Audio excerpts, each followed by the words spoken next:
ప్రతి ఇంటికి సురక్షిత తాగునీరు అందించాలనే లక్ష్యంతో కేంద్ర ప్రభుత్వం జల్ జీవన్ మిషన్ను అమలు చేస్తుంది. 2019లో ప్రారంభమైన ఈ పథకం కింద ఇప్పటికే దేశవ్యాప్తంగా పలు మారుమూల గ్రామాలు సురక్షిత తాగునీటిని పొందుతున్నాయి. అంతేకాక గతంలో కిలోమీటర్ల మేర నడిచి వెళ్లి నీటిని తెచ్చుకునే భారం తప్పడంతో గ్రామీణ ప్రాంత ప్రజలు హర్షం వ్యక్తం చేస్తున్నారు.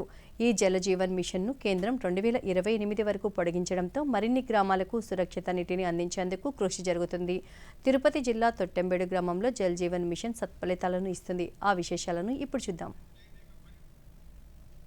జల్ జీవన్ మిషన్ కింద దేశవ్యాప్తంగా 19,35,98,386 గ్రామాలకు గాను 15,79,90,663 కుళాయి కనెక్షన్లను అందించడంతో 81.61% మేర కుళాయి కనెక్షన్ల ప్రక్రియ పూర్తయినట్లయింది.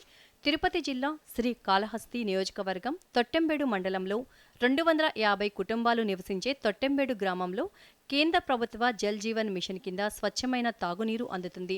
ఈ పథకం కింది గ్రామంలో శుద్ధ జల పంపిణీ కేంద్రాన్ని ఏర్పాటు చేశారు. దీంతో గ్రామ ప్రజలు స్వచ్ఛమైన తాగునీటిని పొందుతున్నారు. గతంలో కిలోమీటర్లు నడిచి వెళ్లి నీరు తెచ్చుకునే పరిస్థితిని అధిగమించడమే కాకుండా ఎలాంటి ఆరోగ్య సమస్యలు తలెత్తకుండా స్వచ్ఛమైన తాగునీటిని ప్రభుత్వం అందిస్తుందన్నారు. నా పేరు పద్మజ. జేజేఎం పథకం ద్వారా మాకు ప్యూరిఫై వాటర్ వస్తున్నాయి. వంటకి వాడుకోవడానికి అన్ని, తాగడానికి అన్నిటికీ వాడుతున్నాము. ఇన్ని రోజులు ఆ పథకం లేకపోవడం వల్ల జలుబులు దగ్గులు అనేటివి వచ్చాయి.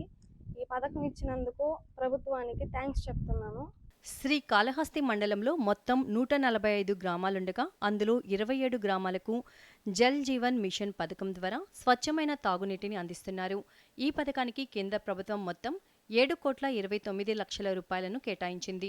జల్ జీవన్ మిషన్ ద్వారా ప్రతి ఇంటికి ప్రతిరోజు 55 లీటర్ల స్వచ్ఛమైన త్రాగునీరు లభిస్తుందని లబ్ధిదారులు తెలిపారు. మాకు తాగునీరు ఇక్కడ పెట్టున్నారు.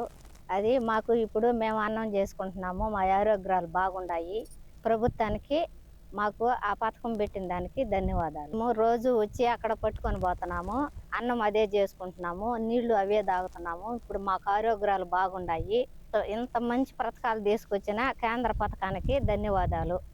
కేంద్ర ప్రభుత్వ సంక్షేమ ఫలాలు చిట్ట చివరి వ్యక్తి వరకు అందాలన్న సంకల్పానికి ఈ గ్రామం ఉదాహరణగా నిలుస్తుంది.